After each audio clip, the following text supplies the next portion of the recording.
This video is brought to you by Sailrite. Visit Sailrite.com for all your project supplies, tools, and instructions.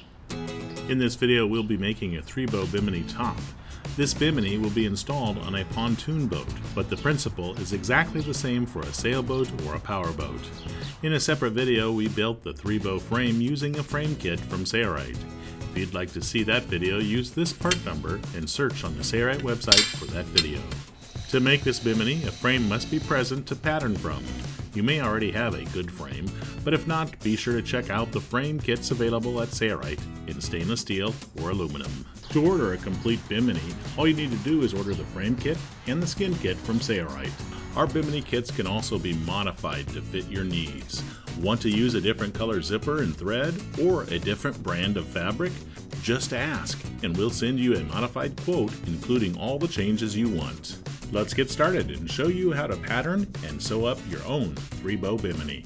We've already installed our 3-bow frame kit on this pontoon boat. Want to see how that's done? Visit the Sailrite website and search for Bimini Frame Video. Now that the frame's up, we can start patterning our Bimini. To pre-tension the frame, Brian's using a side release buckle. This is also the webbing that's included in the kit for the webbing straps. Okay, now we have our strap made up, our tensioning strap. And so basically right now the center bow is really just kind of hanging, so I'm not going to mess with it much.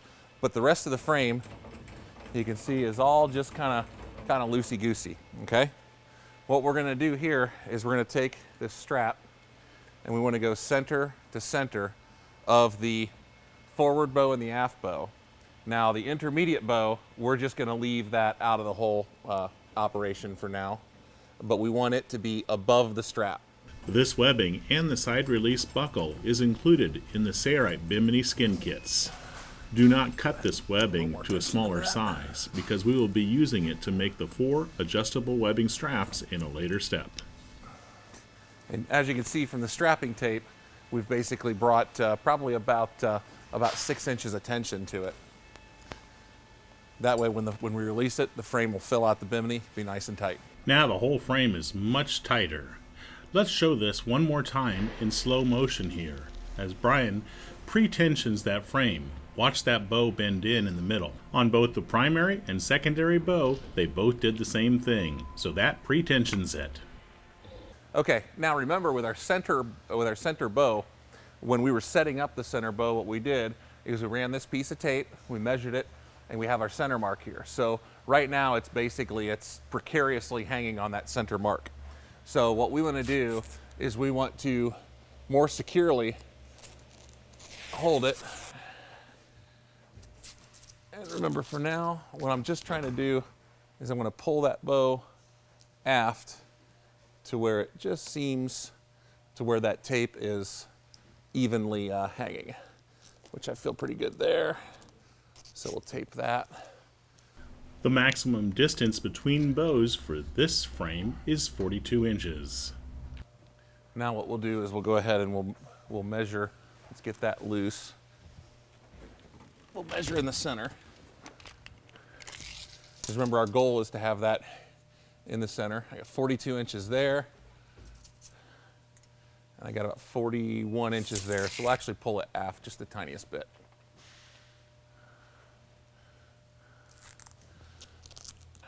Brian confirms one more time that they are 42 inches or less between bows. When he's happy, he firmly secures it in place. Okay, and then we want to do the same thing forward to hold it in place while we pattern. When patterning, it's necessary that none of the bows move. That's why we're using the strapping tape to secure the bows at the center position, and we will also on the port and starboard side. Okay, then on each side I want to go ahead and even things up as well.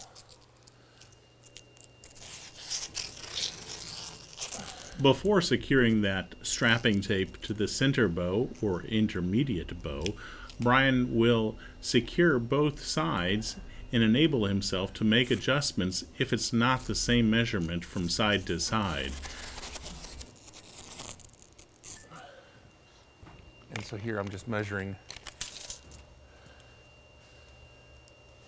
aft to forward. We've got about 38 8 inches between and 39, so we want to go ahead and pull this a little tighter.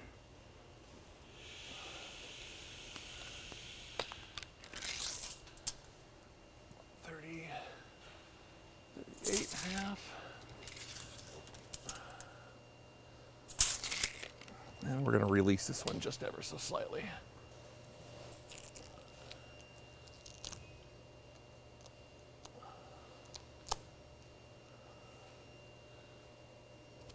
Notice he's measuring from joint to joint where the sections were splined together. 38.5. 38.5.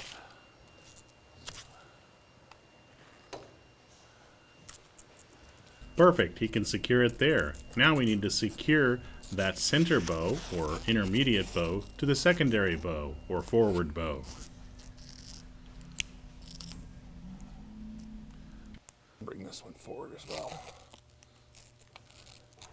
And I'm not putting a great deal of tension here on this. I'm just making it taut so things don't move. Now it's secured in place. We can take off any of that strapping that was just used to initially set up our frame. Do not remove the pre-tensioning webbing strap yet. That will stay in place as we do our patterning. Our frame is rigidly held in place and is ready for patterning. If you look closely here, you'll notice the intermediate bow or center bow is higher than the other two. That's to help shed water. To make patterning easy, we use double-sided tape on the bows to hold the patterning material. But in lieu of sticking the double-sided tape to the stainless steel or aluminum tubing, we prefer to use the strapping tape and apply it in position over the bow. Then the double-sided tape is applied over the strapping tape. This way it makes it easy to remove the double-sided tape from the bows, even if it's heated up in the sun. 65.5, so that means 32 3/4. If you have not marked the center of your bows, measure from spline to spline and mark the exact center of each of the bows on your Bimini. This will be important in patterning. Now the double-sided tape, or part number 129, can be applied on top of the strapping tape. Okay, what I'm doing now is I'm following my red line that I had marked previously, because I'll have a little bit of a tough time seeing it through all the layers of tape. I can still see it, and so I'm just going to kind of try to put it right beneath this tape. In the video that shows making the Bimini frame, we placed a red Sharpie mark on the bows. I'll make sure that's good and stuck to the tape. Notice that he breaks the double-sided tape in the middle and starts again in the middle position. This makes it a little bit easier for patterning, as one side of the double-sided tape transfer paper can be removed at a time when patterning. The skirt on your Bimini will only come down on the sides approximately 12 inches or less, so we'll only apply double-sided tape for about 12 inches down the sides of the bow. Next, we'll concentrate on where we want the skirt or side of the Bimini to start. Okay, what we want to do now is we want to go ahead and mark, now that our frame's all set, we want to mark how far down we want it to come. We're going to mark it at 42 inches. And basically what we're marking is how far down we want our Bimini to come. Now, that is a little bit low, but it's always going to creep up, probably 1.5 inches, maybe even 2 inches. So if we shoot for there, we'll probably end up about there. It is likely that the skirt will ride up a little bit once the sewing is done, but we decided that we want to raise this measurement a little bit and have the skirt a little bit higher to gain more visibility. It's a little difficult to use a tape measure, so we're going to use the tubing that the fabric came in and mark it and use it as our standard. That way I get something rigid.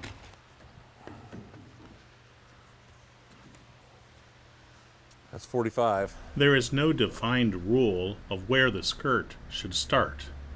Here we're measuring about 8 inches or so from the top of the frame down the sides of the frame. Here in the center, we're going to mark it that same distance. However, at the center location, we decided to raise it only here 3.5 inches up, so we get better visibility at the center of our bimini along the skirt edge. So as you can see here, we're up 3 inches from the first mark that is the same on the primary and secondary bow. Here's a look ahead at that V section at the center bow. It's slightly higher there. For the primary bow, it will be the same as the secondary bow or the forward bow. We'll move to the opposite side of the bimini frame and do the same on those legs. Up next, we'll pattern the forward panel. In an effort to keep the adhesive side of the strapping tape from sticking to our Durascrim pattern material, we'll apply strapping tape to the back side of it. Or you can just fold your strapping tape in half to hide the adhesive. Now we're ready to use the Durascrim pattern material and pattern our forward panel. The Durascrim pattern material is 74 inches in width, so it's plenty to cover this area. Once in the appropriate position, he will move to one of the bows, the forward bow, and remove the transfer paper from the double-sided tape on one half of the bow. This is the beginning of basting the Durascrim pattern material to that bow. To smooth the pattern material down onto the bows, working it towards the outer edges. It is always helpful to fit the patterning material in place with 2 people rather than one in the front and one behind. But as we customarily show on our videos, it is possible to achieve this with just one person. All this sticking and resticking is mainly due to the fact that we don't have a second helper. It will still be necessary to baste and rebaste with 2 people, but it will go much faster and will be much easier. The port side is in a general position. It still needs to be adjusted more, but Brian's going to move to the starboard side and release the transfer paper from the double-sided tape there and start positioning it in place. Now that the pattern is basically in place, we can trim it to size to reduce all of this excess. This will make it much easier to pattern. Be sure to leave about 5 or 4 inches along all sides extra. But in removing all the excess, it is much easier to make adjustments. Durascrim is reinforced with a high-density polyurethane ribbon weave. It helps to prevent the stretching of the material. However, even though it's resistant to stretching, you can stretch it too much. If you pull too tight, it will stretch. And in stretching, it will do the same thing as though you left a big wrinkle in the pattern. So be careful about stretching the Durascrim pattern material too tight. You want it snug, but not to the point where it stretches the material. As Brian continues to work the Durascrim pattern material, you can see the top taking shape. Brian works diligently to work out as many wrinkles as possible. I think that's better. If he sees any, he will rebaste. As we discussed earlier here, we're going to raise this skirt edge at the center bow 3.5 inches. On the pattern material, we marked where our skirt starts. Then we'll mark on this center bow directly in the middle of the bow where the line was struck on the bow when we installed the bows. We showed that in the video that shows building our bows. We'll do this all the way to the other side of the center bow. This is a view of the center bow from the opposite side of the boat. Here in the middle, Brian marks the middle position and continues that mark. Now he moves on to the forward bow, and he marks on the red mark. However, when he reaches that curve in the bow, he comes forward of that red mark. His mark at the skirt stop point is almost 45 degrees to the tubing. So at the corners, he has provided a greater amount of relief for the future fabric top because there is no need for more tension on the fabric there. But as he transitions around that curve towards the center where the frame was pre-tensioned, he wants more tension there. So the line is positioned on the center line again until he reaches the next curve on the opposite side. This should be done for the forward bow and the aft bow, but not the center bow. So notice here, along that curve, he's coming forward of the line here on this forward bow until he reaches the stop point for the skirt. Brian struggles to mark a straight line with a marker. Hopefully you're a little bit more accurate with your lines. You must clearly identify the panel. Be sure to mark pout or port out and sout for starboard out or starboard or port. This is the intermediate bow or center bow, and we wanted to stop our skirt 3.5 inches up for us, and this line is put directly on top of that red mark we placed on the bows earlier, or the center line, all the way down, even including the curve. Next up, we'll pattern the aft panel. Here's Brian. Okay, now that we've scribed our line on our first panel, I'm going to apply a row of basting tape so that I can run the second panel. But the key here is I don't want to put the basting tape right on the marker because it'll take it right off. So I'm putting the basting tape just in front of the marker. This is the center bow, or sometimes referred to as intermediate bow. Since we marked the center bow with a red line, you typically don't have to leave the forward panel in place. You could remove it. But this is not a bad way to do it with both panels installed. However, you do need to remove the forward portion of that forward panel in order to gain access to the intermediate or center bow. Since the double-sided tape was split at the center position, you can rip up the transfer paper or peel off the transfer paper, revealing the glue, and start basting from the center position. If you have access to a second helper, it would definitely aid in patterning.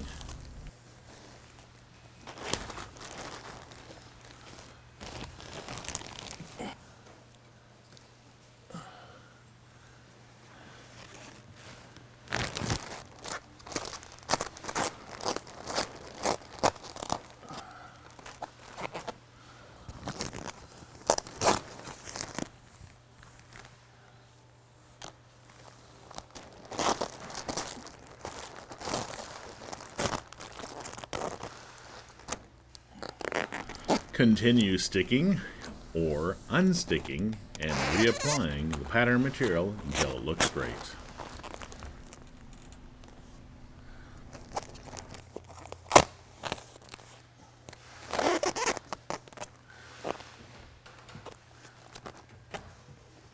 Basically, since I'm underneath the frame, I can see little areas where I'm not quite tight on the frame.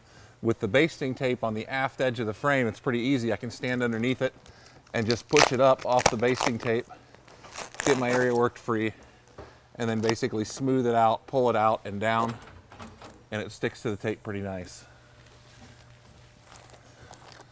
So I'm actually able, I'll have to get on the outside to scribe it, but I've never actually had to get outside or above this portion for the patterning process. Now, it's important to not pull too tight. Two reasons. One, you can stretch the material, but also because of the curvature of the bows and where the basting tape is, I'll show what happens if you pull too tight here. What can happen is, as I pull tight and pull down, because of the curve, what happens is the top actually wants to kind of suck in there as it goes, and you can see I made a pocket right there.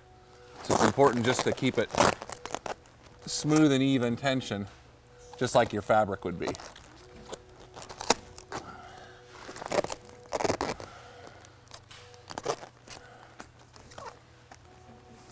And the key is, if you have any wrinkles, because you got to gather fabric somewhere, or gather patterning material somewhere, if you have material to gather, it should be aft of the bow or outside, because see, we're going to be scribing a line that's actually going to be, this part will be fabric, this won't exist. Marking the pattern material is extremely important. He marks it south here for starboard outside. He also marks where the forward edge is of this aft panel. He calls this panel 2. We didn't show it, but be sure to mark it pout for port out on the opposite side. Marking the center bow, mark directly on top of the previous pattern's markings. And the reason I left the other panel there is I want to follow the line as close as possible. Now, I had a red line under there and I followed it, but if I varied from that line, I want to make sure at the very least that this one matches the panel beneath it, because these panels are going to be sewn together. And I'm going to mark my center. Here's another view of the center bow or intermediate bow, marking or starting at that skirt stop point. Again, the mark is directly on the middle of that bow, all the way across to the opposite side. Now let's concentrate on the aft bow or the primary bow. Here at the curve we transition off the center line and come about 45 degrees when we reach that skirt stop point. So notice here the line is transitioning off of the red mark we placed on the bows and coming forward of it, or in this situation, aft of that red line. Brian's hands are not the steadiest. Yep. Okay, now while I'm on the boat, I just want to make sure I've got everything marked that I need marked, because once it comes off, I got to try to kind of recreate it. Everything looks pretty good. So I'm going to pull it off this aft bow first.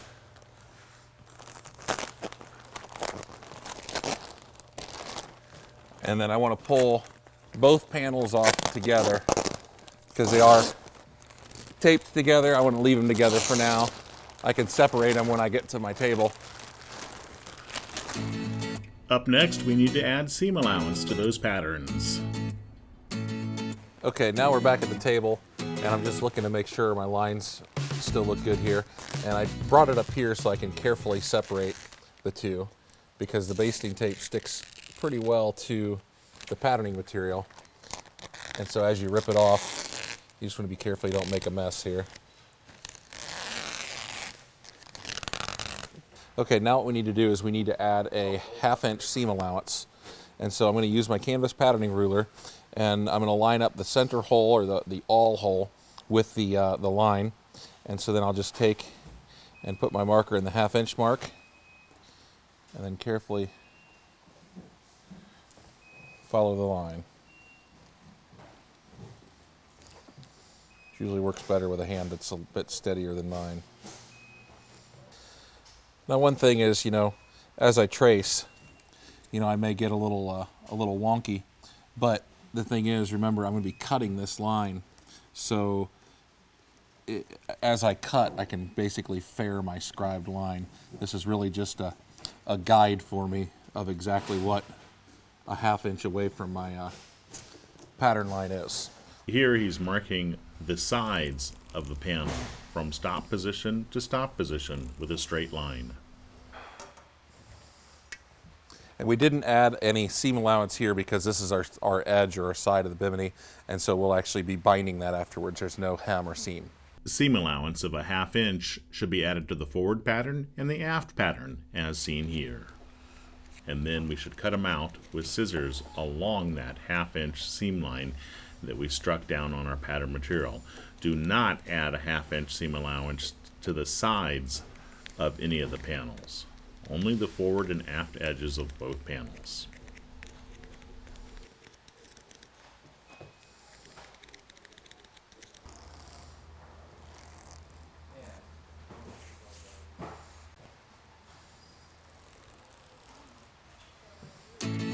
Up next, we'll be transferring those patterns to the fabric and cutting out fabric panels.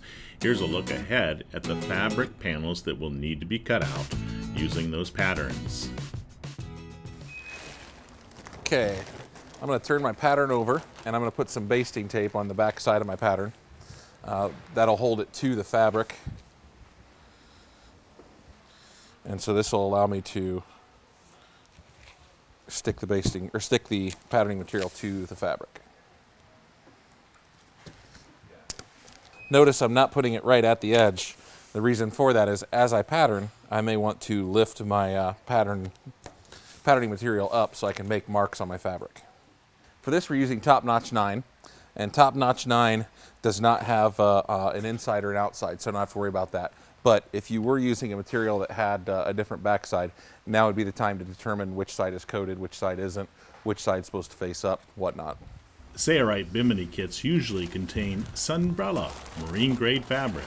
However, we've opted to use Top-Notch 9 here for this Bimini for the pontoon boat. Changing the fabric brand is no problem. You can give us a call or email us at Sailrite to make changes to the Bimini kits. While Brian places this aft panel in position, here's a suggested nesting of the fabric that may utilize the best cloth usage for your application. Okay, so I started at that end, so as I go I want to expose the basting tape. I want to make sure I'm keeping my pattern as flat as possible. Part of the reason of using the basting tape to baste the pattern material to the fabric is the fact that we're using a table that's not large enough. You could do this on the floor and use books or sandbags to keep the pattern material in place. But double-sided tape like this works pretty well to keep the pattern in place as we trace around it. Okay, now that I have our pattern down, before I go to tracing the pattern, what I want to do is I want to rough cut out, because we were actually working from our large piece of fabric here and we're going to be trying to use as much as possible. So to make things easy, I want to go ahead and just cut away the fabric here. We'll come back and trace and hot knife this later.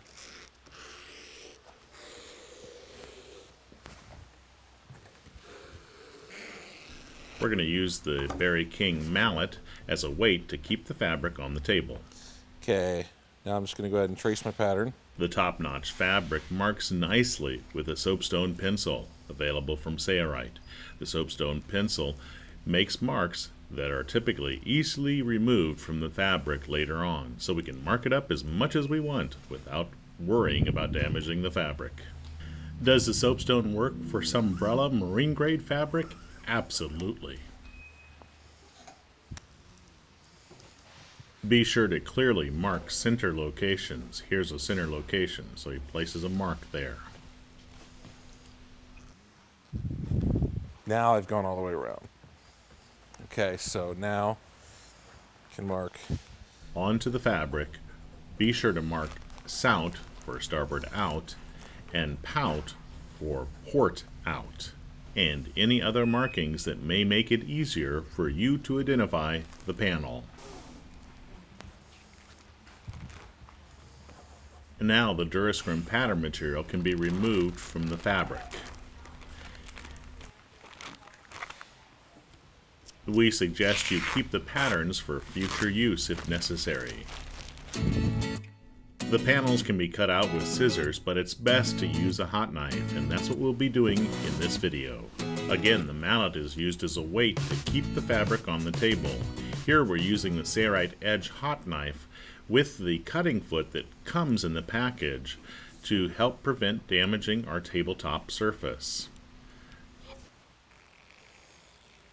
What looks like an arrow now is our center location, and at that location Brian will place a mark to indicate where it is with the hot knife.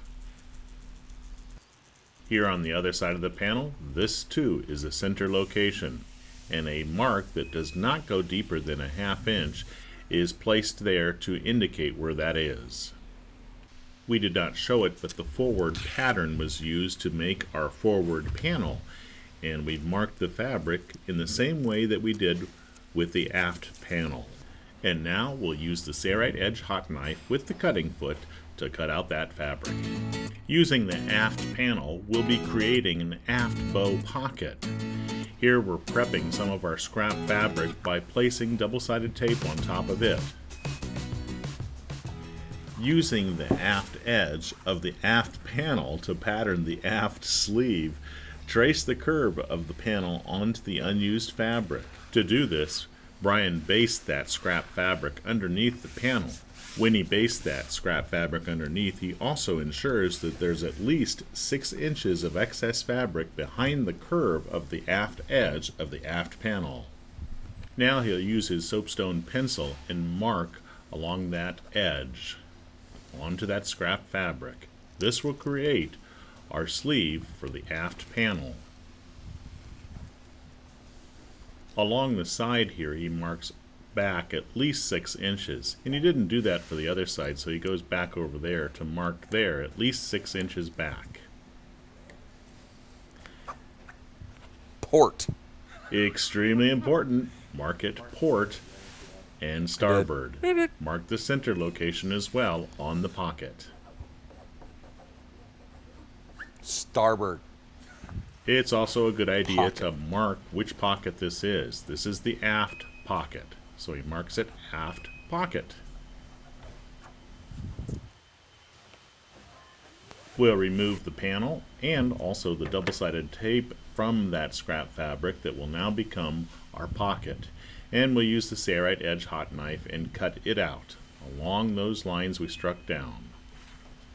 We have not yet marked 6 inches back to create the pocket. We'll be doing that next.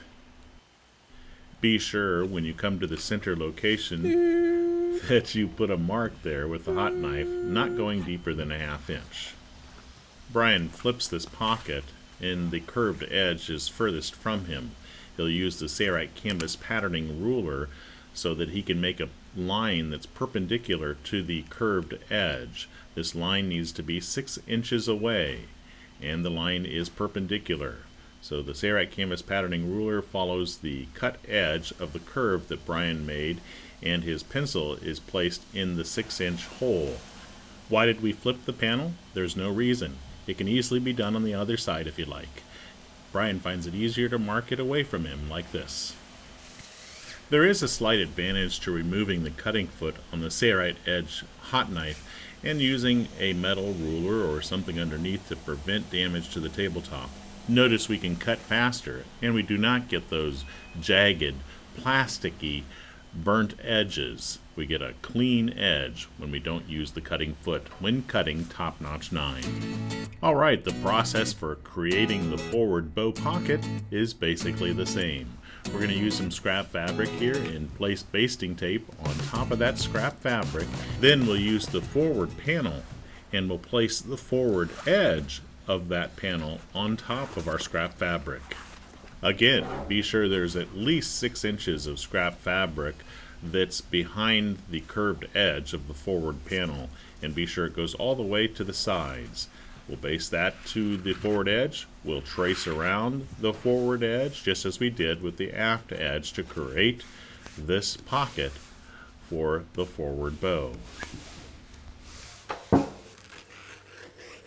Be sure when creating this that you mark the center locations, and you also mark port or pout for port out and starboard, or sout for starboard out. So as not to get confused, mark it forward pocket. Or forward pocket.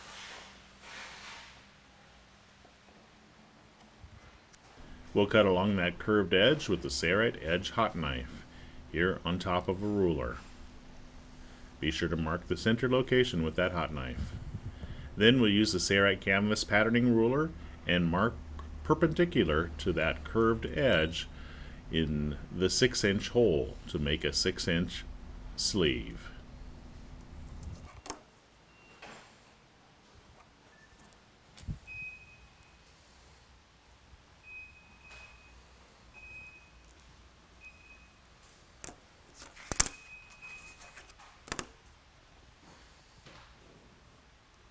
Then we'll cut it out with a Sailrite edge hot knife. Now the center bow pocket is a little bit different. Here's Brian to explain. Now what we need to do is we need to cut the center bow pocket. Now the leading edge of the center bow pocket needs to match the leading edge of the aft panel, or panel 2. So what we need to do here is we actually have a piece of material which you may find in your scraps that you cut off. You may find a piece that already matches that curve, which we actually do have a piece that matches that curve. Now the key is we need a piece that is 36 inches wide, matches the curve, and then also it'll be straight cut on the back side. So we take this piece and we're just going to line it up till it seems to match, which it does there. We're going to go ahead and mark center based off of our aft panel. And now we need to mark 36 inches, so we're going to mark 18 inches each side of center.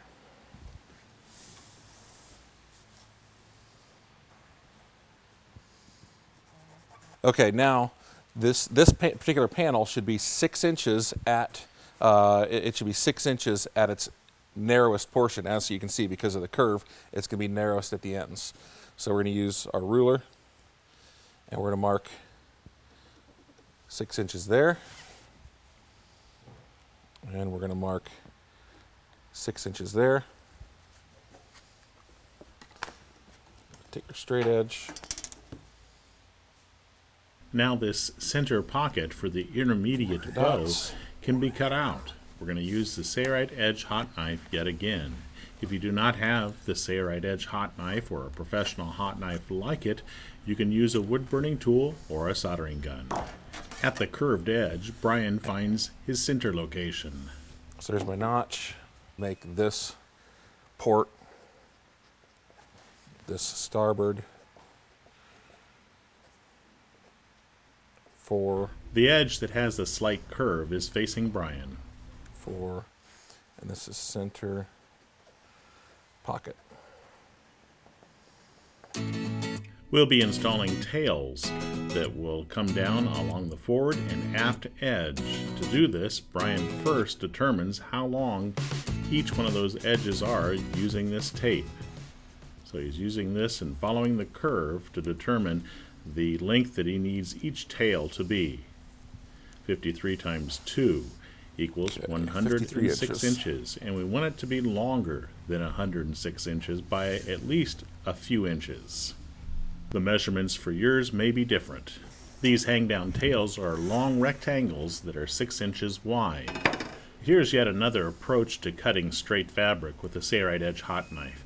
A ruler underneath, which protects the table, and a ruler on the side, which guides the knife from mark to mark. Here Brian is cutting out the tail to 6 inches in width. Then he folds it in half and finds the center and places marks at the center that go no deeper than a ½ inch. A second tail will need to be cut for the opposite side. It too needs to be a few inches longer than that side. It's folded in half, and he finds the center location and places marks on both sides of the tail at that centered location. For easy identification, mark them with the soapstone pencil tail. For reinforcement of the sides of the bimini on both port and starboard sides, we need to install a facing. This is relatively easy. The facing strips should be 3 inches wide and a few inches longer than the sides of the bimini on both port and starboard. You need 2 strips, one for port and one for starboard. All of our fabric, including panels, pockets, tails, and facing strips, are all cut out and ready for assembly. Before we can sew on binding onto our sleeves or pockets, we need to cut off the ends of our aft and forward pocket only. We need to cut off at least 1 inch of fabric there, because we do not want those pockets to extend all the way to the edge or skirt edge of our bimini. This is only done to the forward and aft pockets on both sides. Do not do it to the center or intermediate pocket. We'll be using the Sailrite Ultrafeed sewing machine with the 1-inch swing-away binder. We're using a top-notch 9 binding in a black color to go with our top-notch 9 burgundy weave fabric. As you can see, the Sailrite binder makes this job pretty easy. All you have to do is guide the fabric into the binder.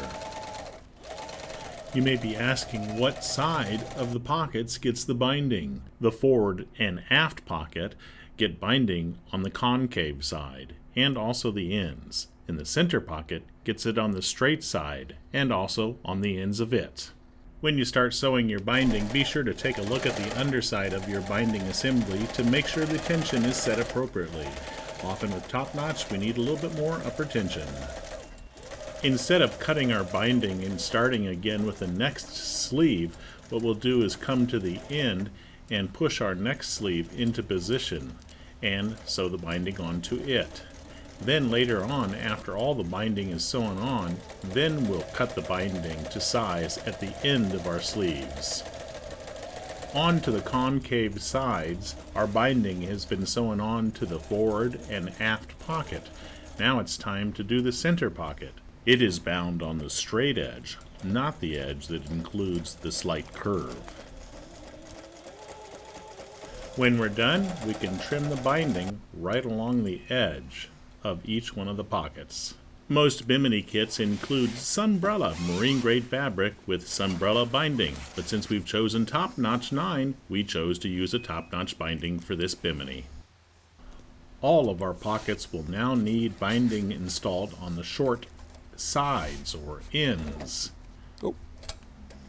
When Brian sews this end on, he forgets to do some back stitching to lock the stitch in place. That should be done. Oh, I should have backstitched on that. When he starts this second pocket, he will remember to do some back stitching here at the end, where this binding covers our other end of binding. Back stitching, and then sews it all the way on. He'll do that with each of the ends of the pocket. We have 3 pockets, so we need to do this to 6 ends. Because we're using a swing-away binder, notice that when we put the machine in reverse, the binder moves back when we sew the reverse. That's the neat thing about a swing-away binder, available from Sailrite. And he uses a hot knife to trim the binding along its outside edge. To begin sewing these assemblies together, it's a good idea to make a paper mock-up. Here's Brian. Okay, what we've done is we've basically taken all of our panels and we've done a paper mock-up of them. What we'll be doing from here, and I do actually want to go back and note one thing. In all of our patterning, in all of our panels, we wrote on the side that will be basically facing up in relationship to the finished Bimini. And when I say up, I mean away from the deck of the boat. Additionally, we've cut all these panels out. We've marked port and starboard on everything. We've done the same exact thing on all of our mock-ups here. Actually, these are backwards. And so as long as you make sure port and starboard are correct throughout the process, you won't have anything facing the wrong direction. Okay, so the first step here is we're going to lay out our aft panel, our forward panel, and our center pocket. So the aft panel would be face up. We're going to then place that on there, and then we would then place this on here like so. And we're going to go ahead and put a couple staples in here.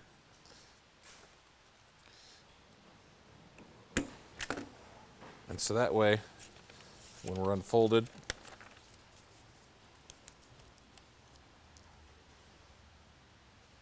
everything comes into place.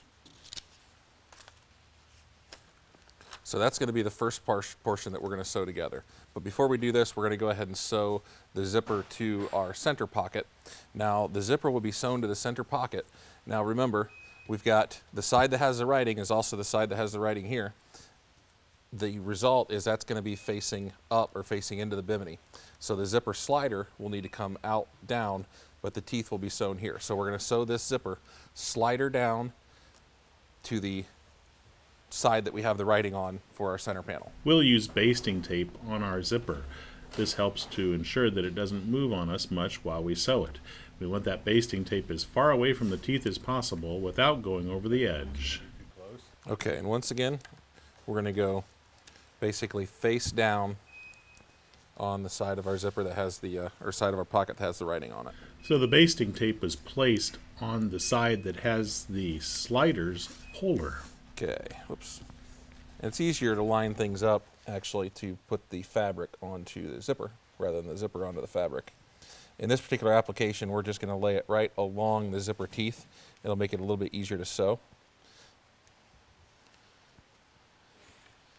And we don't have to worry so much about protecting it from UV because it's actually on the underside anyways. So zippers are often covered with fabric to prevent the UV from reaching the actual teeth.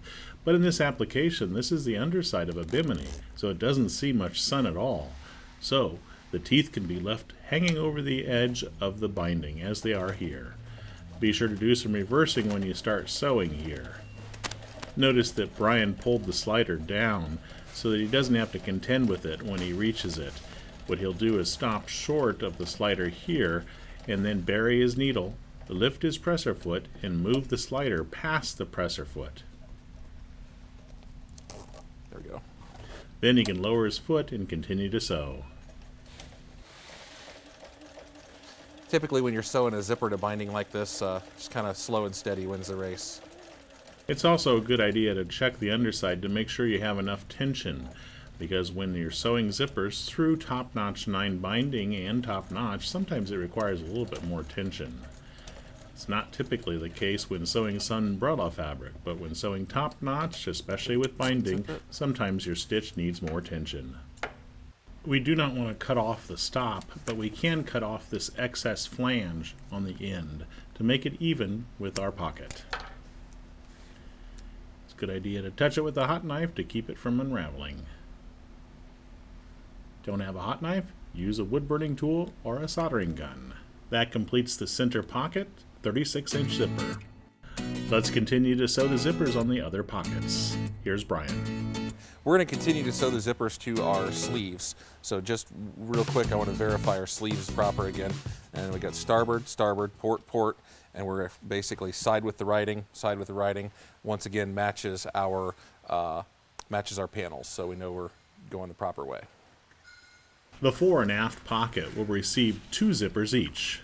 What I'm doing is I'm just marking my center, so that way I'm starting my zippers at the center. So we're going to have, once again, our zipper slider is going to be face down on the side with the writing. So I've got 2 zippers here, and so I've got one going each direction. And so I'm going to go ahead and baste the side that's going to go onto the fabric, which will be this side of this zipper. Typically, the forward and aft pocket takes 2 zippers with a 1 to 2 inch break in the center of the panel. Okay, so now we're going to start our zippers about an inch from the center mark. It doesn't have to be exact. You're just basically giving yourself enough room to get the slider started.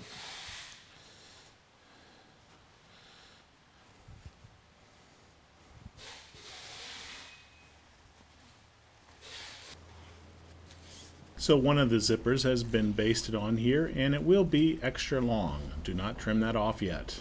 And obviously we'll be shortening our zippers. That's okay. We just run them right off the edge. We'll cut those down later. Now for the second zipper on that same pocket or sleeve. It too is basted about an inch away from the center mark.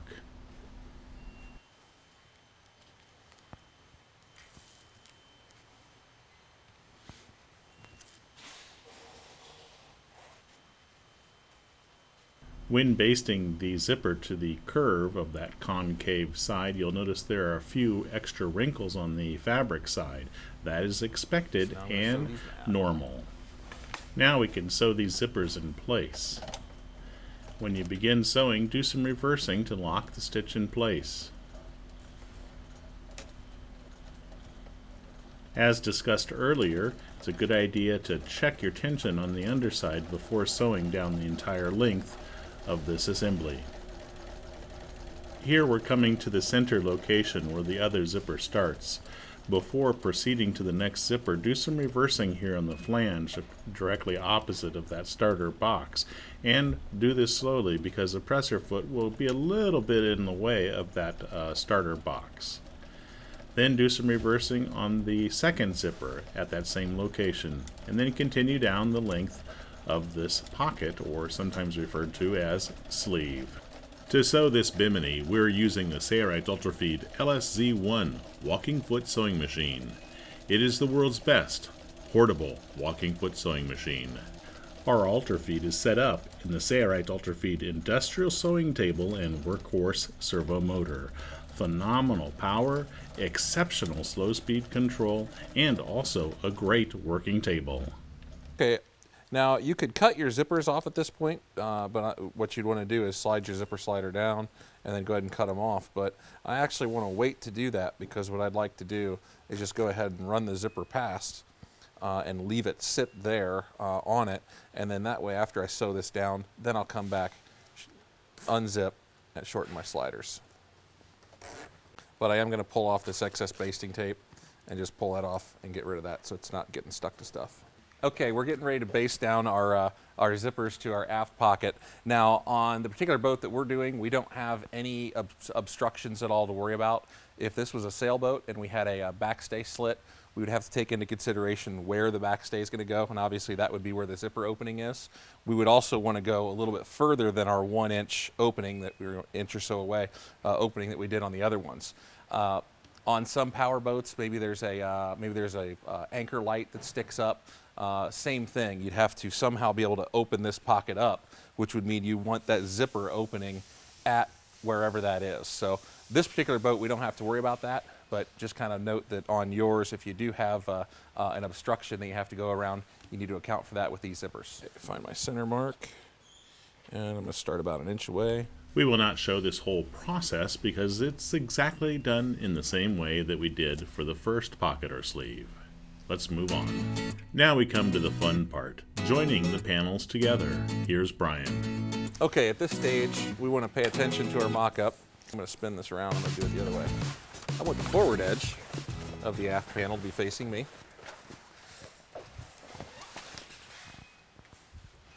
And I'm going to go ahead and apply basting tape to this forward edge. Again, this is the forward edge of the aft panel, and the basting tape is going on the side with the writing.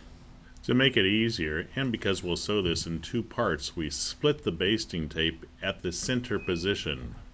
That way we can peel off only half of the basting tape at a time. After applying the basting tape, using the Sailrite canvas patterning ruler can help to adhere the basting tape better to the fabric. Okay, so now we've got the forward edge of our aft panel is going to be mating up with the aft edge. And so I've got starboard out, starboard out. So these are going to go together face to face. Outside surfaces are facing each other. And most important thing to pay attention to is port is facing port, starboard is facing starboard, so I know I've got everything in the right place. And per our diagram, that piece goes on there first. So I'm going to start with lining up my center marks. The center marks are directly on top of each other. Then Brian carefully bastes the 2 panels together so their raw edges are flush, being sure not to pull more on one panel than the other as he bastes.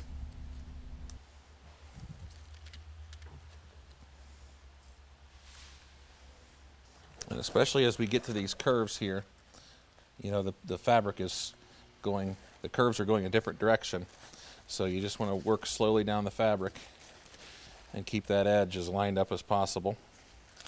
I'm pulling out the basting tape backer as I go.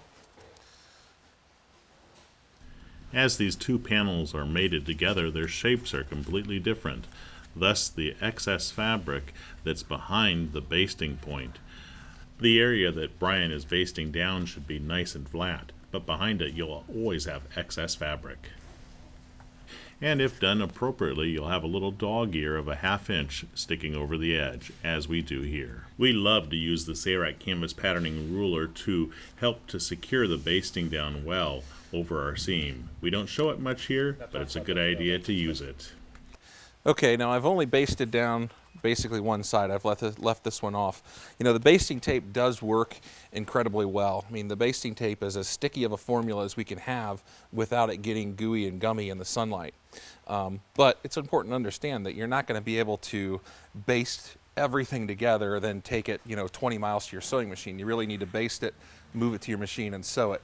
Because of the angles in both of these, it'd be tough to baste the whole thing together and then sew it. So what we're going to do is we're going to baste down just one side, and we're going to sew from the center out.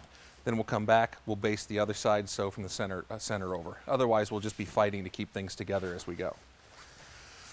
And so now I need to refer back to my pattern. And here I'm going to be basting on the side without the writing. To baste my pocket down.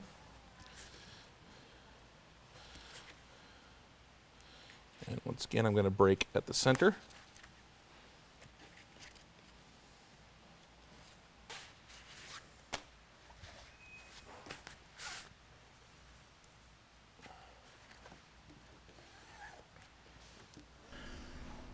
Okay, the basting tape's been applied to half of that side, so he's going to peel up the half that he's already basted down and leave the opposite half of the transfer paper on top of the double-sided tape. Place the center mark at the center and baste it down so the edges are flush. There we go.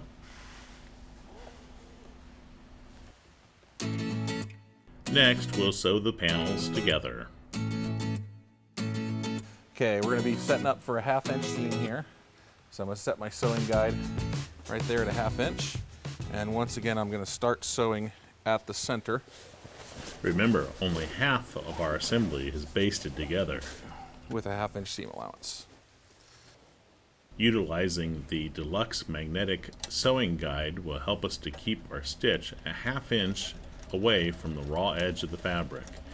Do some reversing at the beginning to lock your stitch in place. We're sewing with a 6mm stitch length. Check your tension. You should only have enough tension to make a good stitch. Too much tension here will show up in wrinkles. It's always important to know what you're sewing up to. Now right here I can tell I'm getting up to the edge here. When I hit this binding, I'm going to be going through a tremendous amount of fabric, and so I don't want to just go blazing across that, or I'm likely going to break a needle, something like that. So I just want to, go nice and slow across that. That way you don't hear those terrible crunching noises. Yeah, there we go, we're through that. We can pick up some speed again. In the same regard here, we've got, because of the way the fabric is, we got to be careful because we could very easily sew just like that. So you really just have to kind of be paying attention to what's going on with all your fabric. Keep your edges there and make sure you're not getting anything under the needle that's not supposed to be there.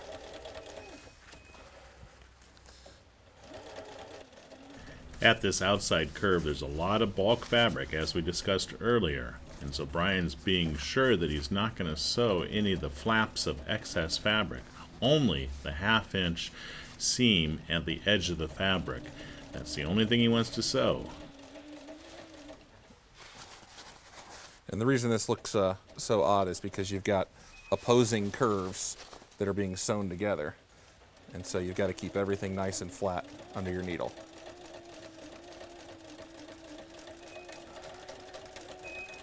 So here's what that first stitch should look like when you're done. Okay, and so we've got... This is the first step of a semi-flat felled seam.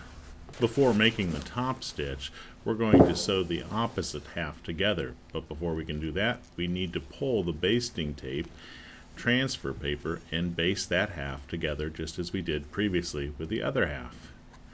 Those mallets were placed on the fabric to keep it in place as we baste. Once again, we've got this odd curve coming together, or opposing curve. Excellent. The 1/2 inch dog ear is here as well, which means we've got it basted perfectly. And I do want to note one thing. We have cut this this polyester fabric with a hot knife. Anytime you cut a synthetic fabric with a hot knife, you're going to make a hard edge that will have a tendency to, be sharp in some places. I mean, basically it turns into plastic. So you do want to be careful dragging your hand along that. It's easy to hit a sharp edge and, cut yourself. So better just go ahead and take your patterning ruler and smooth it out rather than your hands. The patterning ruler also applies more force than your fingers can, thus helping to baste the glue more securely to the fabric panels. Now the center pocket. And put our pocket down.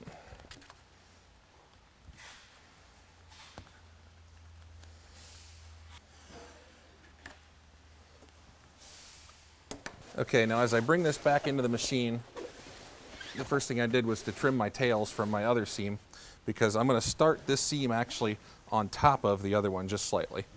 And the reason I want to start the seams on top of one another is, maybe a 1/2 inch for the first half doesn't equal the same 1/2 inch you're using here. Well, things may have moved, but if you make sure you start on this seam, then you'll have a nice even seam all the way across. What he means by trimmed his tails is that he trimmed off the excess thread from the first stitch. To sew this side, our panels had to be flipped, so now we're working with the side that shows the excess wrinkles from the shape here at the corner. Those wrinkles or excess fabric are on top, so it's a lot easier to check to be sure that we're not sewing through that excess fabric as we sew this stitch a 1/2 inch away from the raw edges of the fabric.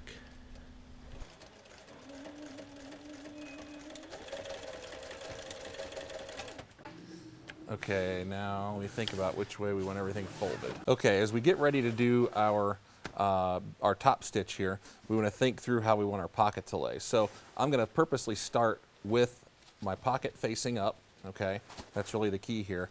And what I want to have happen is everything's going to come over, and my top stitch will be not through this panel, but through the other panel, will hold this down, okay? So I want my pocket facing the loose end of the pocket facing in towards the machine. So I'm going to go ahead and bring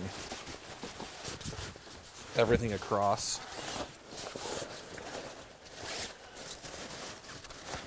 And then as I sew, I can feel the additional meat down there. I can feel it's down here under this side. So my top stitch is going to go on this side of the seam that's there, and it's going to go through the top, and then underneath is all of my other layers.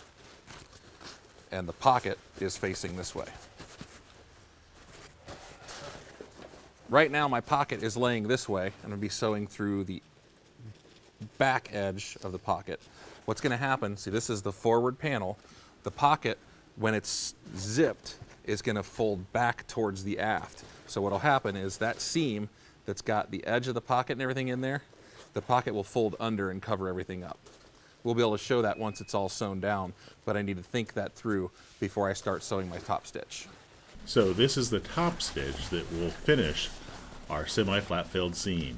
He's going to be sewing through the 1/2 inch flange on the underside. Okay, as I do my top stitch, what I want to do is I want to be roughly an 1/8 inch in. So what I'm going to do is I'm actually going to leave my needle in the center position, and I'm going to go ahead and drop my foot, and I'm going to follow the outside edge of the inner foot. Basically, I'll be trying to keep this seam in between the inner foot and the outer foot. If you're using an LS1 machine, you'll be closer to the edge, so you'll actually want to use probably the outside edge of the outer foot if using an LS1. As he sews this, he will splay the fabric apart so that it's folded directly on top of that first stitch. Be sure to do some reversing at the beginning and the end of your stitching. But as he sews around this curve, he is pulling both halves of the fabric apart so that it is pulled against that first stitch.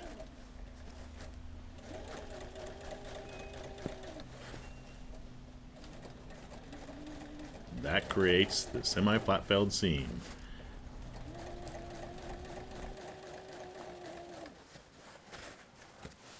Okay, now as I'm sewing, it's important to note I'm holding the material apart and holding it down firm, but really more importantly what I'm doing is as I smooth it each time, I'm feeling underneath to make sure that I don't have anything underneath that's not supposed to be.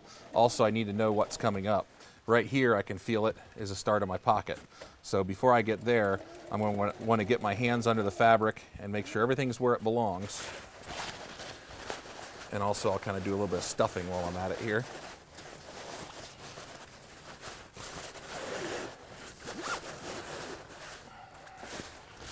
And so now, as I get to my pocket, I want to make sure that this end of the pocket is this way, and then that the other end of the pocket, the short end, is still facing this way.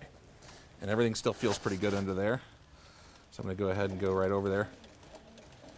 And there I hit the edge of the pocket. Make sure everything's still where it belongs.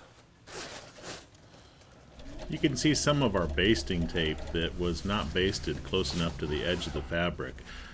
That's not a big deal, but it's a good idea to keep the basting tape more towards the raw edge of the fabric so it doesn't show up when we sew our top stitch. Okay, and I can feel the end of my pocket coming again. In fact, you can kind of see that big lump there. Remember, there's a lot of layers there, so you just want to take it easy as you go across that. Remember that dog ear? It's gone. That's the way it really should come out. Now, if you're a little bit off, don't worry about it. But there's the end result. Now we need to find the tails, and we'll be folding them in half. We'll use the Sailrite canvas patterning ruler to accomplish this task. These are the 6-inch strips of fabric that are equal to the forward, and a strip that's equal to the aft portion of the bimini, plus a few extra inches. All the way against the foot. The magnetic guide is all the way against the presser foot, and Brian has moved the needle to the right position, so the needle is very close to that fold.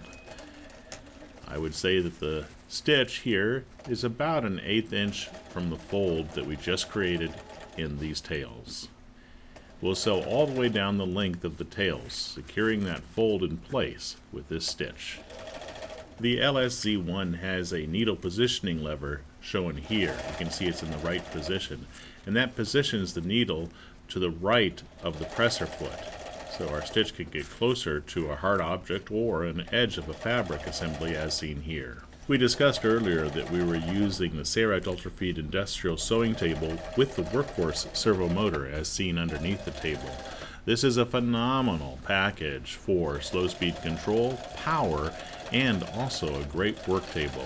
If you own a Sailrite Ultrafeed sewing machine or are planning to buy one, you may want to consider purchasing the Sailrite Ultrafeed industrial sewing table and Workhorse servo motor. Both tails are now prepared. We'll now attach the aft sleeve with one of those tails.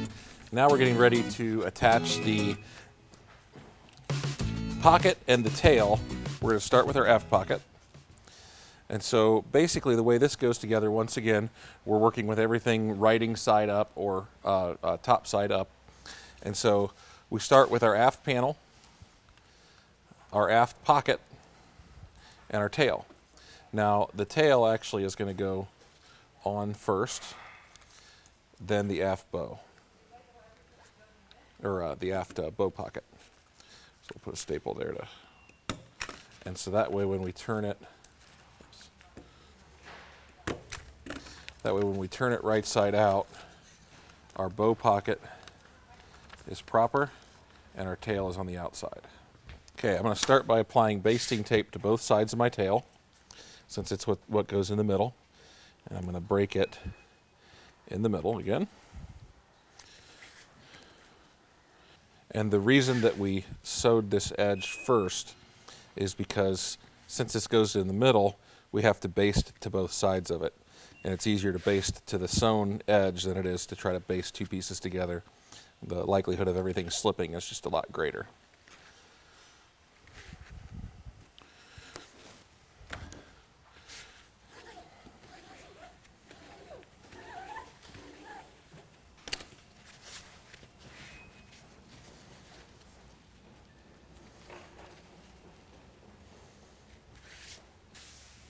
At the center location, we start a new run of seam stake.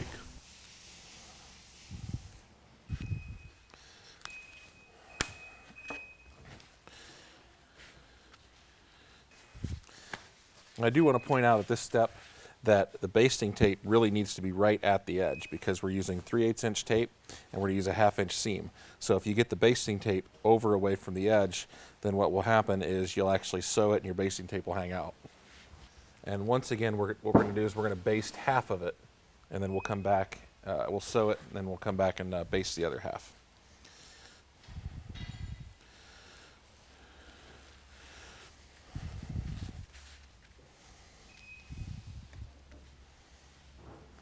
Now that the tail's in place, we can secure the sleeve or pocket over the top of that. We'll start at the center position and baste down 1/2 only at this point.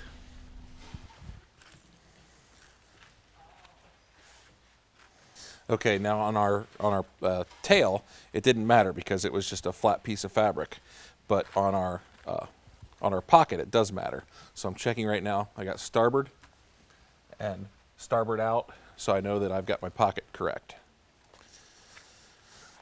As long as the printing stays out and starboard stays starboard and port stays port, you'll be fine. Notice our pocket is about 1 inch away from the edge of the bimini. That's perfect. Remember, in a previous chapter, we chopped that off, so this would happen. That's important. After securing it all in place, we can take it to the sewing machine and start sewing from the center position to the portion that we basted down. Be sure to do some reversing at the beginning and the end. Our stitch is a 1/2 inch away from the raw edge of the fabric. We're using the deluxe magnetic guide here to keep that stitch consistent along the entire length of our seam. Sometimes with a thick assembly like this, when you go to move it, especially when you get things that have curves, things will come loose. So it's important as you go, even though the basting tape really does help, it's not a cure-all. So it's still, you still have to pay attention and keep things in line.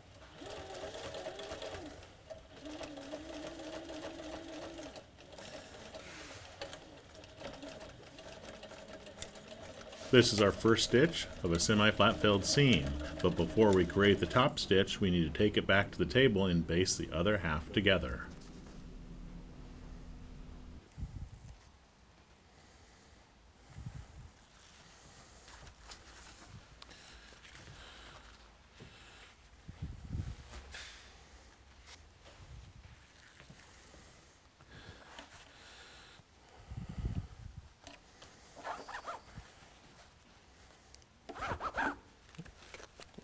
There.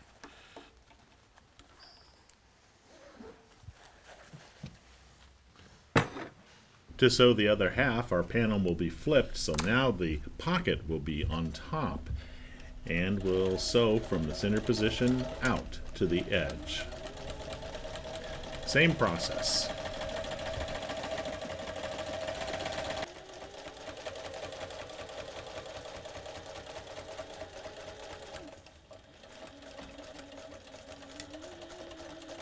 Okay, now we're getting ready to do our top stitch, and when we do our top stitch, it'll really change because we have 3 things going on here. So how we place the top stitch will affect a lot of things. If we come, and the proper way is to come back, and so I've got my pocket open, and I'm bringing the material underneath this way, and I'm going to put my stitch there. The reason I'm doing that is because as we sit here and water that would come off, I want it to come down like a shingle. If I was to bring it down like this, what would happen is I would actually bring my tail more under, and so it would tuck the tail back further. But the problem with that is my stitch would actually, if water would shed down here, it could actually end up kind of going inside the pocket and filling the bow pocket a little bit with water. So the key here is keep your pocket open and stitch your material back towards the top and run your stitch right there. Okay, now before I run my top stitch, I want to go ahead and take a look and see how much bobbin thread, and I've got almost a full bobbin, because it's better, you know, if you're going to run out of bobbin thread, not to run out on a top stitch. It's also important to pull the bobbin thread up before you start sewing. That's what Brian just did here.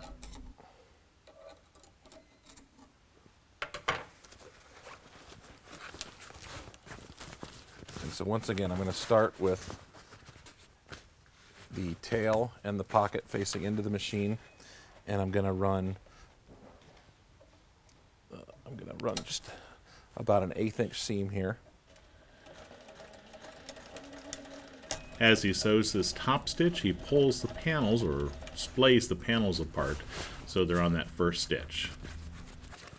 It's especially important over on these curves to make sure you've got everything facing the right direction, because it's pretty easy to get your tail tucked under the wrong way.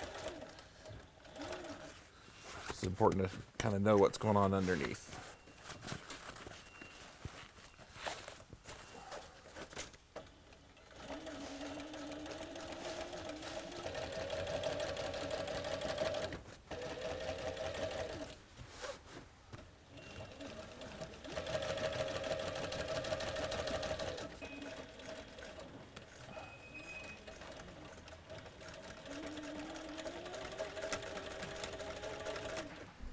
So here's the end result.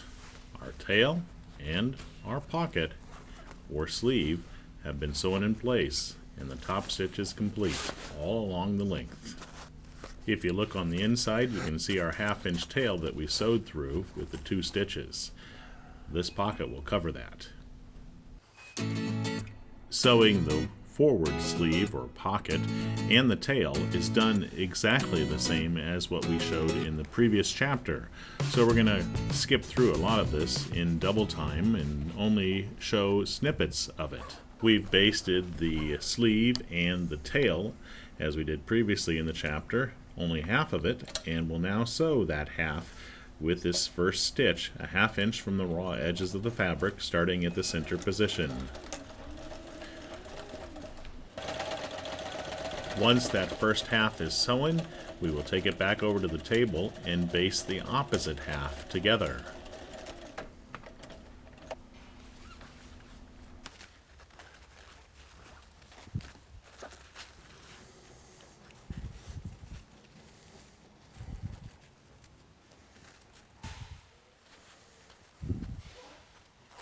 To sew the opposite half, the panel has been flipped, so we're working with the pockets on the top side this time. And we'll sew, starting at the center, all the way down its length, this first preliminary stitch. When this stitch is done, we will flip it around and sew the top stitch to complete our semi-flat failed seam.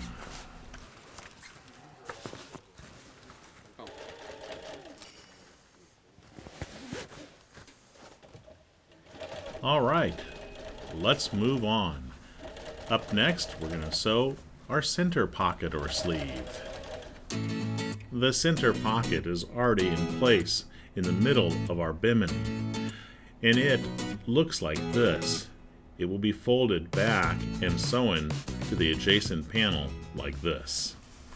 This pocket is 36 inches wide, so Brian pushes the 36-inch ends, the starting and ending, flat as possible and marks where the flange of the zipper is with his soapstone pencil. He then takes a straight edge and marks the center position with his soapstone pencil. But before we can do anything else, we need to go back to the boat and measure the center bow. Okay, for our center bow pocket, what we need to do is we need to determine how much we need to ease the fabric for it to go around the bow.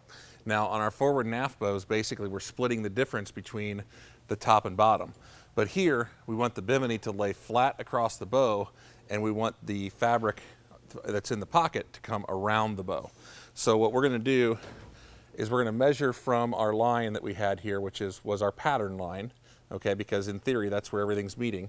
So we're going to start at that line, and we're going to come around, and we want to measure to where the fabric would be pointing towards the back. So this is going to be basically our additional amount of fabric. I measure 1 1/4 inches on this particular bow. That's from our patterning line to essentially the bottom, or where the fabric would be pointing back. Okay, so what I've done is I marked my pocket, and because this is on the curve, what I did is I just marked my ends, pulled everything tight and marked my ends, and you can see that when I draw a straight edge, I'm even different there, and that's okay. That's what we want to have happen. So now what I've done, or I'm going to do, is I'm going to take our 1 1/4 inches that we measured, and I'm going to go ahead and bring this pocket in 1 1/4 inches. So this is a straight line here. It doesn't include the curve that's included in the forward edge of that pocket or seam. It's 1 1/4 inches from the 3 marks that he marked on the fabric earlier. And so once again, if we pulled our pocket taut, we'd be out here. Instead, we're going to bring our pocket in, and we'll be right there. And then that way it can go around the tubing. Normally I would use the 1/4 inch basting tape instead of the 3/8 on my zippers, but because this zipper isn't going to be frequently used and it's tucked away, it won't really matter. If this was an enclosure panel or something like that, I'd be more particular.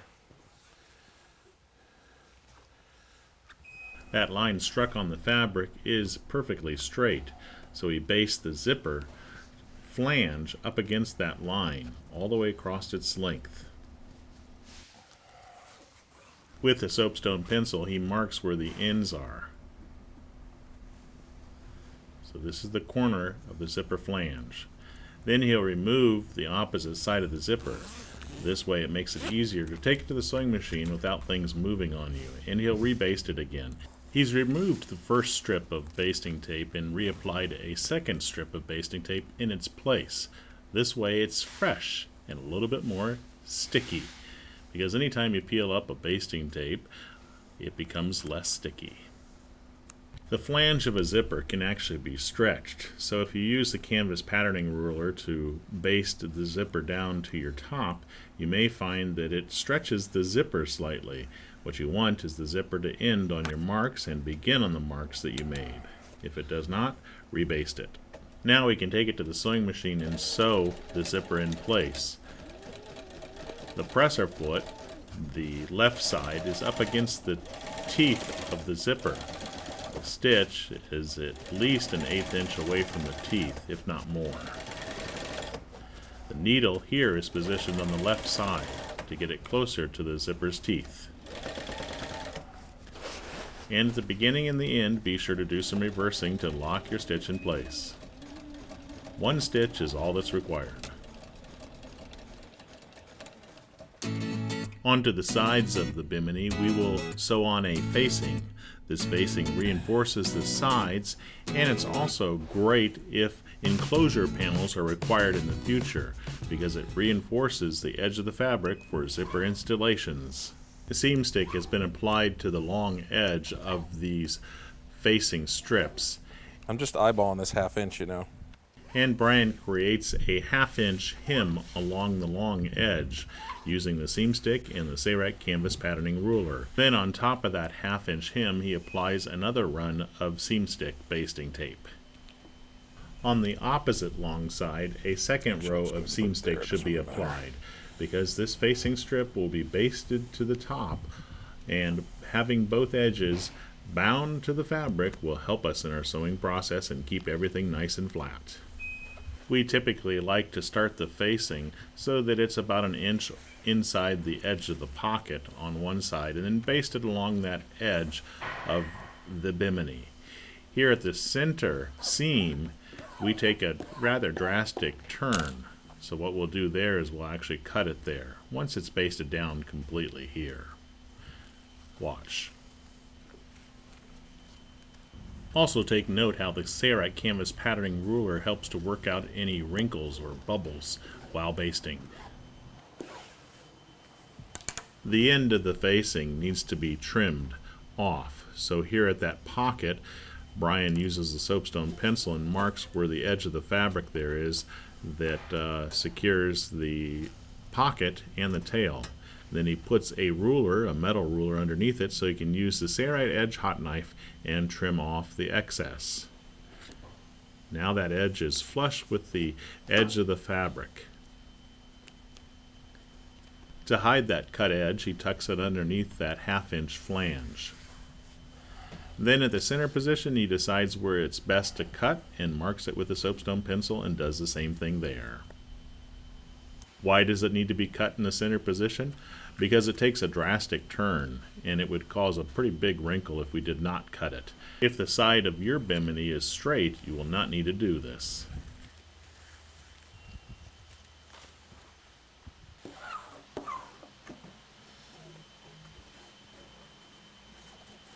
I can just eyeball it.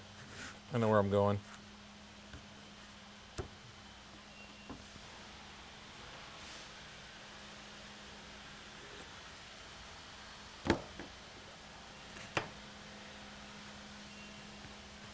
There's a little bit of fabric sticking out at the top, so he's going to trim that off as well.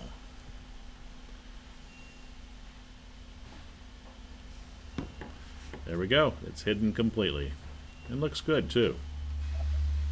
Now we'll sew a straight stitch down the inner edge of this facing. This is where the 1/2 inch hem was created.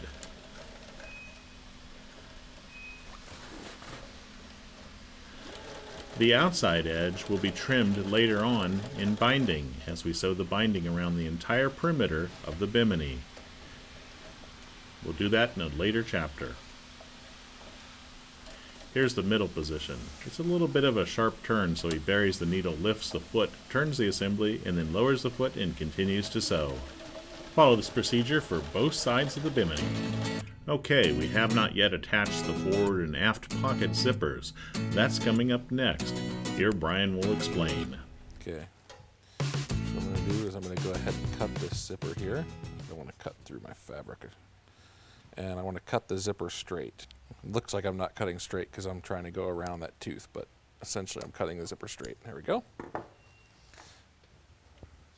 Now I'll just take my hot knife and carefully touch up the ends. When melting the ends of the zipper, be careful not to melt the zipper's teeth because we still need to install a slider. Melting the teeth will make that difficult.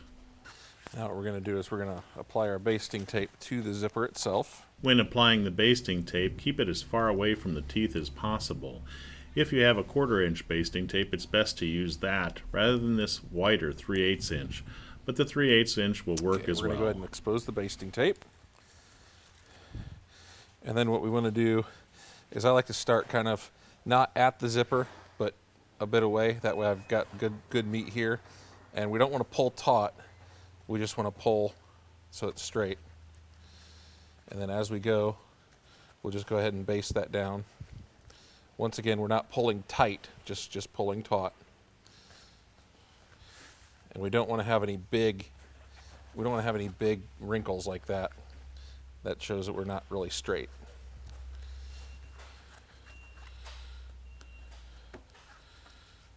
And once again, I'm holding onto the tail and I'm pulling taut but not tight. Now as we get to the corner here, we've got the curve, and so things are going to kind of move a little bit. And what we have to consider here is that the pocket has the shape. Well, the zipper is sewn to the pocket, so it continues that shape. So the zipper is going to kind of bunch a little bit here. So in this area here, we're just kind of working around section by section, because the goal is to have the zipper lay as flat as possible. And as you can see, we've got a few little wrinkles in the zipper. Those are just going to happen. But once it gets sewn into place, then that'll really kind of work its way out. So once we baste that down, then what we want to do is take our marking pencil and go ahead and scribe that line along there, because the likelihood of it coming up between now and when we get a stitch on it is pretty good. So we'll just trace it to make sure we keep it down. In fact, it moved on me there.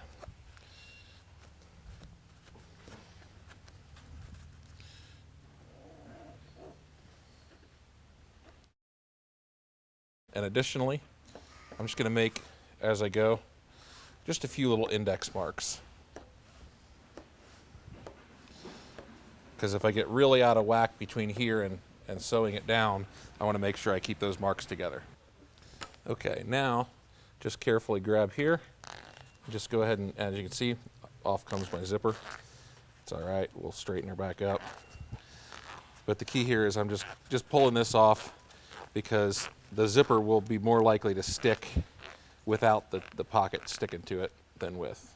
Since we made that line and we have the hash marks, we can ensure that we baste the zipper down exactly where it needs to be again. If you use the Sailrite canvas patterning ruler, just be sure that you don't stretch the zipper as you use it to secure the basting tape and zipper in place. Now we can sew that zipper in place. This time, the teeth are to the right of the presser foot, so Brian has positioned the needle to the right so it's closer to the teeth. And as you sew, be sure that your marks are directly where they need to be, because the zipper can still move around if the basting tape doesn't hold, especially on the curve. So that's why we put those marks on the zipper flange and also on the fabric. Take your time when sewing around the curve here. You want to keep that zipper in the right position, and you want to keep those marks directly across from each other as you sew.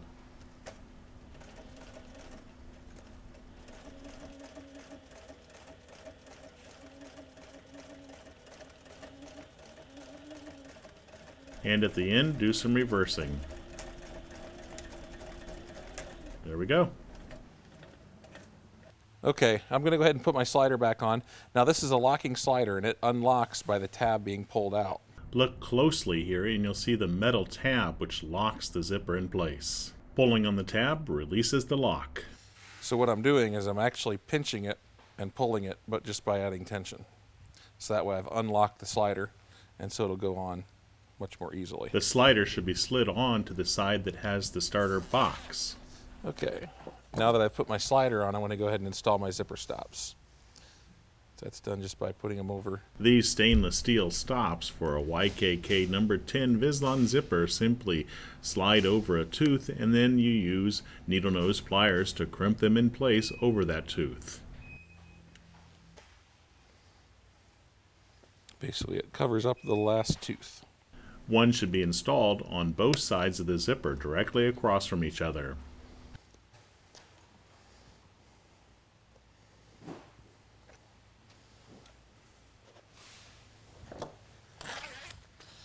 And now I want to go ahead and zip this one up.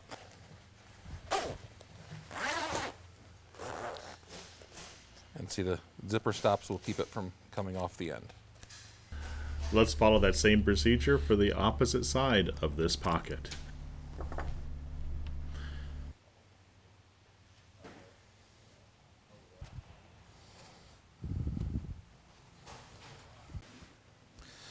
Okay, now the reason that I went ahead and sewed down the first zipper and before I do the second is because it would be very easy for me to take the second zipper and pull it too far or not far enough. What I really need to do is make sure that, you know, I'm pulling about the same amount. I want to start out with those zippers pretty even. You know, I don't want to have, because if I had a sharp pull there, it would really throw things off. And then as I go, then I can kind of gently keep everything taut but not tight as I stick it down.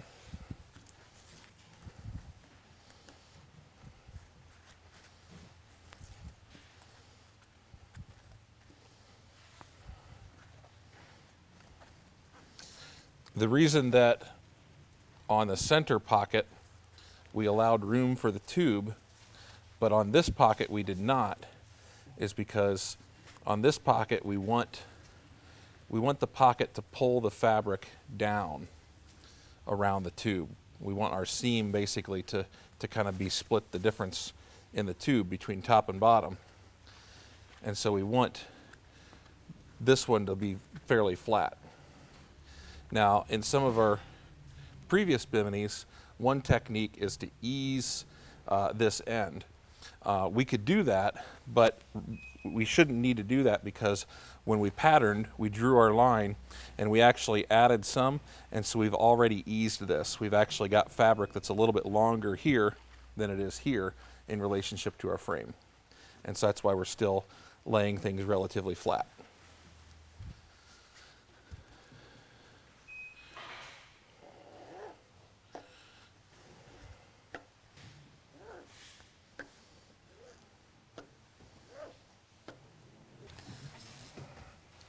Okay, now for sewing, we're just going to go ahead and separate our zipper.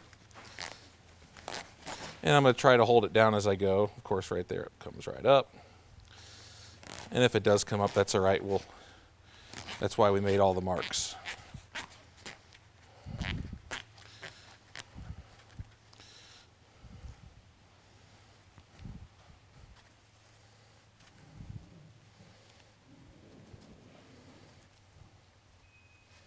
Okay, you'll notice that as I start these seams, I am paying particular attention to making sure I hold my tails. I'm not very good about always doing that. On these seams in particular I am, because these are going to start and end right in the middle of the fabric, and so if I've got a bunch of loose tail that gets all knotted up there, it'll be really visible. So really important to keep the tails back. The zipper's teeth are on the right side of the presser foot, so the needle position has been positioned to the right, so it's closer to the teeth. If you own the Sailrite Ultrafeed LS1, the red sewing machine, which is straight stitch only, you will not need to worry about that because the presser foot on the right side is small enough to get that stitch close enough to the zipper's teeth without having a needle positioning lever. The zipper is not sticking down exceptionally well here to the top-notch 9 fabric, so Brian is ensuring that the match-up marks are directly across from each other and that the zipper is positioned on top of the line that he made earlier. That side is done. Now repeat those processes for the other side of the Bimini, exactly the same way as you did for the first. Here we are sewing that zipper down. This is the starter post, And here on the other side of the zipper is the starter box. Be careful when sewing next to that because there's not much room there when the presser foot is up against that starter box. The needle's to the right here. Before you install the stops, be sure to take the slider off of the part you cut off and reinstall it on the zipper that has the starter box. Let's move on. We need to trim the ends of our tail. Brian's going to show us how to do that. Okay, now when it comes to the corners, there's a few different things that can be done.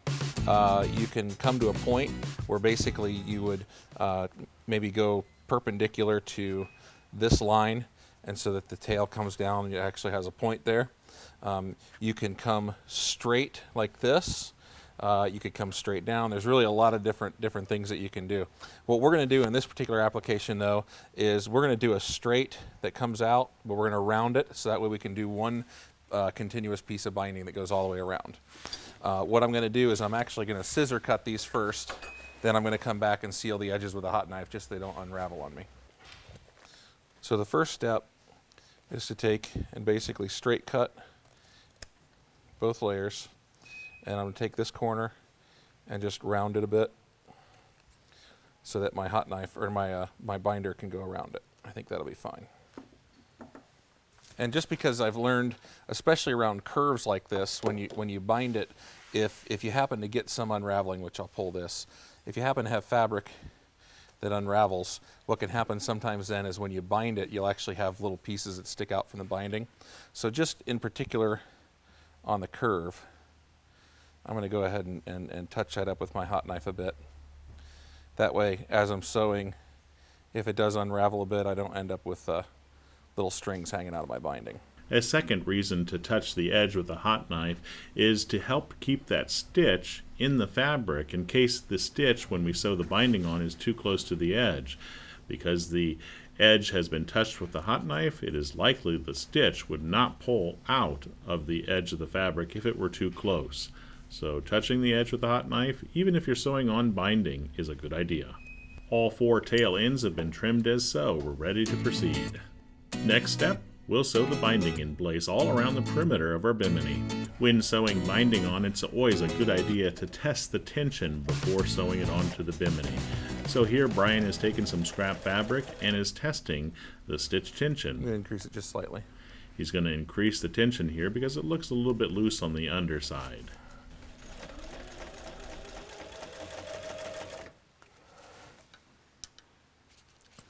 I'm pretty happy with that. Okay, now as I go to bind this, I need to take into consideration that my pockets are pretty darn close. So I'm going to go ahead and unzip my zipper pockets so that way the tails I don't accidentally get those wedged into the binder. But as I sew, I will need to pay particular attention as I get close to those things. But most important, of course, is keeping the zipper tails out. He starts sewing in the center of the bimini. Doesn't matter really which side. That's up to you. This is the aft edge, I believe, for us. Do some reversing, and then just keep that fabric shoved into the binder. When sewing these tails, there's a few things you need to be aware of. First off, try to keep the tails nice and flat. Second, when sewing any fabric in a binder, pay attention to the exiting point of the binder, keeping the fabric shoved into that exiting point so that it's in the fold of the binding. The binder will take care of folding the binding perfectly. When you get to a corner, go slowly, especially since we rounded these corners. We want to keep that fabric shoved into the binder, especially at the exiting point. So take your time and be sure that the fabric is shoved into that fold of the binding as you go around a corner. Here we came to one of the pockets, and you can see there that Brian pushed the pocket back so that he doesn't have to worry about contending with it. This is the facing edge of the bimini. Keep the facing flat as you sew the binding on. One more thing, this is a long run of binding, and sometimes the binding may get tangled up before it gets to the binder opening. So be sure you keep the binding feeding nice and neat. If you see a tangle coming, work it out before you sew up to that tangle in the binding. Here we are working at another pocket, and we're getting ready to go around another corner.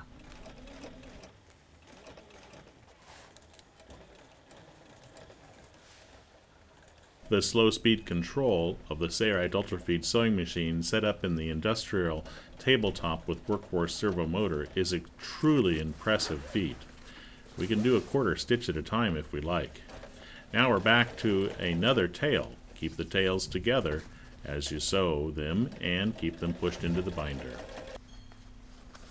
Brian pushes the pocket out of the way and sews around another corner yet again.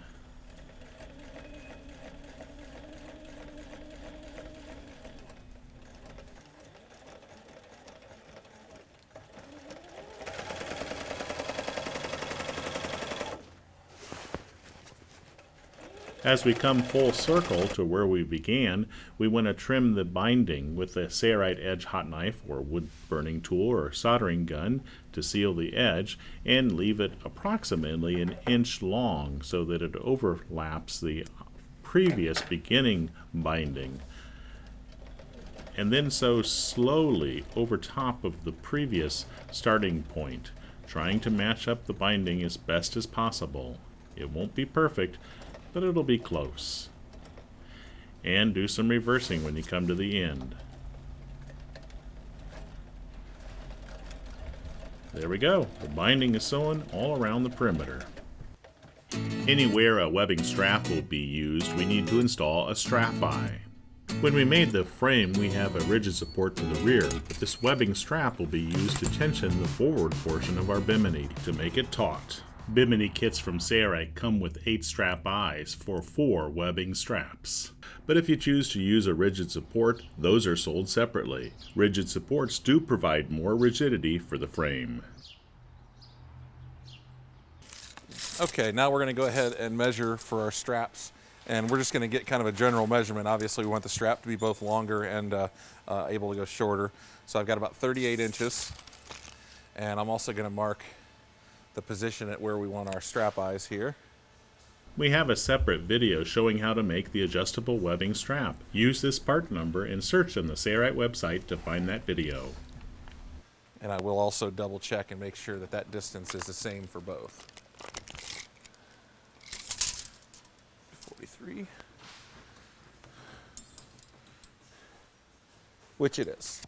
That bow has been taken down, and now we will install our strap eye. So we'll use the strap eye to mark where the holes go for the insertion of a stainless steel rivet. We'll be using the drill steadying tubing tool here to pre-drill our 1/8 inch hole into the stainless steel tubing. Either use this tool or use a punch and punch a dimple in the stainless, because your drill bit will wander all over in the stainless steel. This makes it so it drills right through. Once the 1/8 inch hole has been drilled there, we'll position it over the second hole for the strap eye and drill through the first layer of the tubing. Obviously we do not want to drill through the bottom.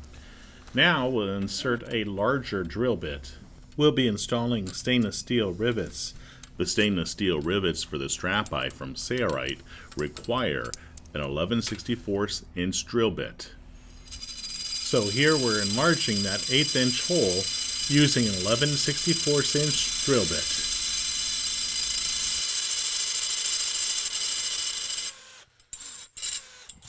We'll do that for both holes. We like to place both rivets in the holes and then set one at a time, obviously. The stainless steel rivets that Sailrite suggests will take quite a bit of force to enable the mandrel to break. For our Bimini frame, we used rigid supports on the primary bow, the aft bow. For this forward bow, we will use webbing straps, so this strap eye will allow us to attach the fast eye snap hook. If you did not purchase hardware for rigid supports, you will need to install these strap eyes on both sides of the forward and aft bows to draw the Bimini tight. It's now time to take the Bimini top to the frame and test it out. First, we need to remove all of the strapping tape and double-sided tape that we used for patterning. We also need to remove the strapping tape that holds the bows at the appropriate distance, and also the webbing that we use to pre-tension the frame. Now I know the aft corner because that's where I started and stopped my binding. So we'll go ahead and start with the aft here. Brian is zipping the pocket over the primary bow, which is the aft bow.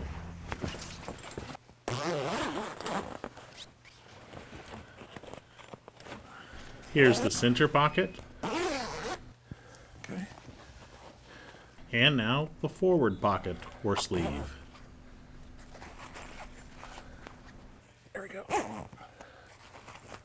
The webbing straps along the forward bow are not yet installed, so that will help to pull the Bimini taut and make the fabric look good. To see how to make this adjustable webbing strap that's made out of sunbrella webbing, enter the part number below at the Sailrite website to find it.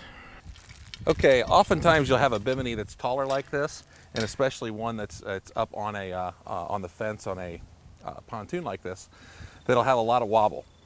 Now you can see the frame is very rigid, but it's the mount points, and actually, I mean, it's taking and twisting the whole fence.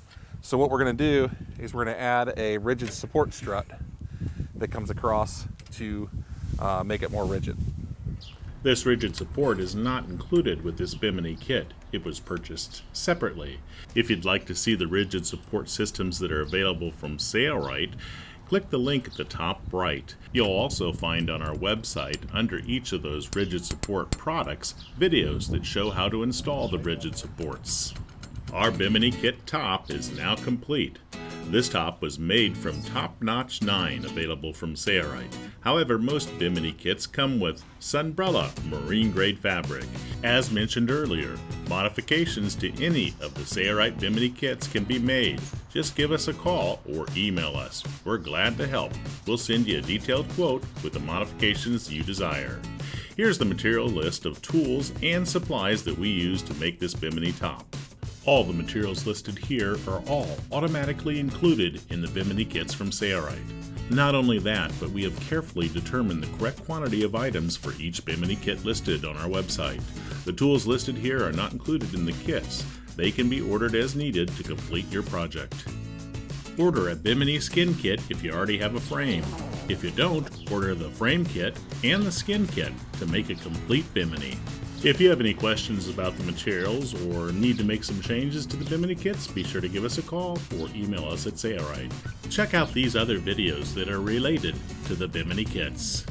For more free videos like this, be sure to check out the Sailrite website or subscribe to the Sailrite YouTube channel. I'm Eric Rand, and from all of us here at Sailrite, thanks for watching.